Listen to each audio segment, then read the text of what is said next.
काम करने के लिए जो 20 साल में नहीं हुआ 20 महीने में करके दिखाएंगे। देखिए, ये 20 महीने का जो ये जिक्र कर रहे हैं ना, शायद ये भूल जाते हैं कि 15 साल बिहार की जनता ने इन्हें और इनके परिवार को देने का काम किया, और उन 15 सालों में जो इन्होंने बिहार को बर्बाद करने का काम किया, परिणाम स्वरूप आज भी कई बिहारी जो उस वक्त बिहार से पलायन करके गए थे, पीढ़ियां बीत गई पर वो वापस नहीं आ पाए उनके जंगल राज की वजह से। तो ऐसे में जब वो 20 महीने का जिक्र करते हैं तो एक बार अपने परिवार के ही नेतृत्व में जो 90 का दशक था उसको याद कर लें, और उसको याद करना ज़रूरी है क्योंकि उस दशक में जो बिहार के हालात किए थे, आज भी उस खाई को भरते हुए दशकों बीत गए हैं और उसके जिम्मेदार सिर्फ राष्ट्रीय जनता दल, इनकी पार्टी और इनके परिवार का नेतृत्व ही रहा है, जिसकी वजह से आज भी बिहार बनिस्पत राज्यों के अगर उस ऊंचाई पे नहीं पहुंच पाया, उसका जिम्मेदार वो 90 का दशक रहा। और ये आज की तारीख में जो यंग वोटर्स हैं और खास तौर पर जो फर्स्ट टाइम वोटर्स हैं, जिन्होंने शायद वो 90 का दशक नहीं देखा होगा, जो 2005 के बाद पैदा हुए होंगे और 2025 में पहली बार वोट डालने जा रहे होंगे, उनको ये जानना ज़रूरी है कि क्या था वो 90 का दशक और क्यों उसको जंगल राज के नाम से कहा जाता है। किस तरीके से लूट मार, हत्या, अपहरण, डकैती, महिलाओं के साथ बलात्कार, बच्चों तक की हत्या, निर्मम हत्या किस तरीके से दिन दहाड़े खुलेआम की जाती थी, जिसकी वजह से देश में ही नहीं विदेशों तक बिहार को बदनामी झेलनी पड़ी, जिसकी वजह से आज भी बिहार और बिहारियों को एक गलत दृष्टि से देखा जाता है दूसरे राज्यों में, दूसरे देशों में। तो उसके जिम्मेदार तो यही रहे थे। तो अब एक और 20 महीना लेके क्या करना चाहेंगे? और बर्बाद करना चाहेंगे? जितना इनको और इनके परिवार और उनकी पार्टी को करना था पहले ही कर चुके हैं। इलेक्टोरल रिवीजन हो रहा है बिहार में, तेजस्वी यादव कह रहे हैं कि फर्जी शामिल किया जाएगा। लोकसभा में क्यों नहीं करवाया गया था इन सब चीजों को, विधानसभा में क्यों हो रहा है ये सब?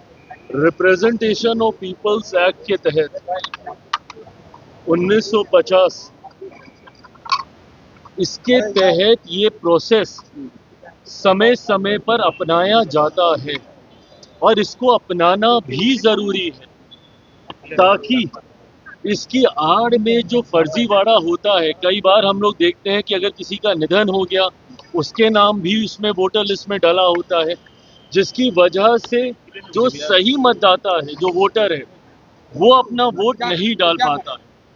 ऐसे में इस प्रक्रिया को और ट्रांसपेरेंट करने की सोच के साथ समय समय पर इस प्रोसेस को अपनाया जाता है, और जिनको इस प्रोसेस से चिंता हो रही है उनको डर पहले से ही है अपनी हार का, और वो लोग पहले से ही बहाना ढूंढने का प्रयास कर रहे हैं कि नवंबर में जब रिजल्ट आएंगे तो इनको कोई ना कोई तो बहाना चाहिए। भाई, ईवीएम का बहाना कितनी बार ये लोग अपनाएंगे? तो अब इनको ये एक और बहाना मिल गया है जिसपे ठीकरा फोड़कर ये अपनी हार की जिम्मेदारी और जवाबदेही से पल्ला झाड़ना चाहिए। ट्रांसपेरेंसी नहीं दिखा रही है इलेक्शन कमीशन, कह रहे हैं कि कितने सारे कागजात मांगे जाएंगे, बाढ़ का टाइम है बिहार में, कुछ नहीं मिलेगा तो क्या करेंगे उन लोग? जानकारी लेना भाई, उसके लिए जानकारी लेनी जरूरी होगी ना, आपको वो तत्परता दिखानी होगी।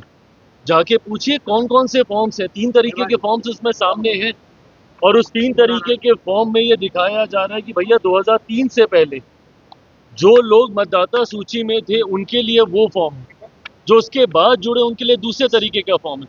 तो आप जाइए, जाकर आप जानकारी लीजिए, देखिए फॉर्म में क्या है क्या नहीं। पर इतनी मेहनत तो ये लोग करेंगे नहीं क्योंकि ये पढ़ाई लिखाई का काम है, उससे ये इनकी पार्टी थोड़ी दूर ही रहती है। पश्चिम बंगाल में कलम बात तय करें, बिहार के युवाओं को हम कलम देंगे, सरकार क्या दे रही है? हम लोग कलम देंगे, युवाओं को रोजगार देंगे, बहालियां अच्छी बात है, पर अगर यही सोच 90 के दशक में दिखाई होती तो आज इसकी पहल करने की चिंता कम से कम इनको नहीं करनी पड़ती। बंगाल में रेप हुआ है, इससे मामला देखिए, बंगाल में जिस तरीके से एक अराजकता की परिस्थिति उत्पन्न हो रखी है, भयावह स्थिति बनी हुई है वहां पर। ये लोग दूसरे राज्यों पर तो उंगली उठाने से पहले 1 मिनट नहीं सोचते पर अपने गिरेबान में झांककर इनको देखने की जरूरत है।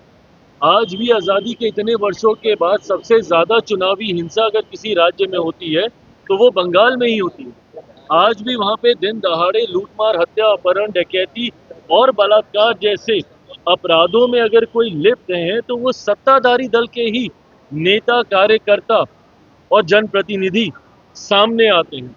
ऐसे में जिस तरीके से एक अराजक परिस्थिति वहां पे बनी हुई है, मैं तो बल्कि केंद्र सरकार से आग्रह करूंगा कि नहीं संभव है भैया वहां की सरकार से उस राज्य को संभाल, वहां पे राष्ट्रपति शासन लगाना चाहिए और उसके तहत ही हम लोग को चुनाव में जाना चाहिए ताकि चुनाव शांतिपूर्वक तरीके से पूरे किए जा सके।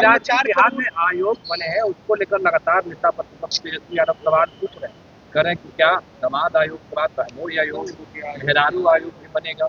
उनके जमाने में जब उनकी सरकार थी, आयोग बन गए होते तो मुझे लगता है उसके माध्यम से कई ऐसे कार्य हैं जिनको आज सुचारू रूप से आगे बढ़ाया जा सकता था, जो बिहार के विकास में एक महत्वपूर्ण योगदान दे। और ये जब दूसरों के ऊपर उंगली उठाते हैं तो उनको इतना भी याद करना चाहिए कि उनके परिवार के कितने सदस्य कहाँ कहाँ, किस किस पद पर, किस किस सदन में मौजूद हैं और रहे हैं। वो तो उस परिवार से आते हैं कि जब अगर उनके पिता को जेल जाना पड़ता है तो उनकी माता को मुख्यमंत्री बनाया जाता है। वो किस कानून के तहत हुआ था किसी को नहीं पता। बट बहरहाल मैं ये मानता हूं कि अंतोगत्वा आपकी काबिलियत ही आपको आगे लेकर जाती है। अगर किसी अध्यक्ष ने, जिसको आयोग की जिम्मेदारी दी गई है, अगर वो उसके लायक नहीं होंगे, काबिल नहीं होंगे, तो सरकार बैठी है, ये एक संवैधानिक पद है फैसला लेने के लिए। कल आपका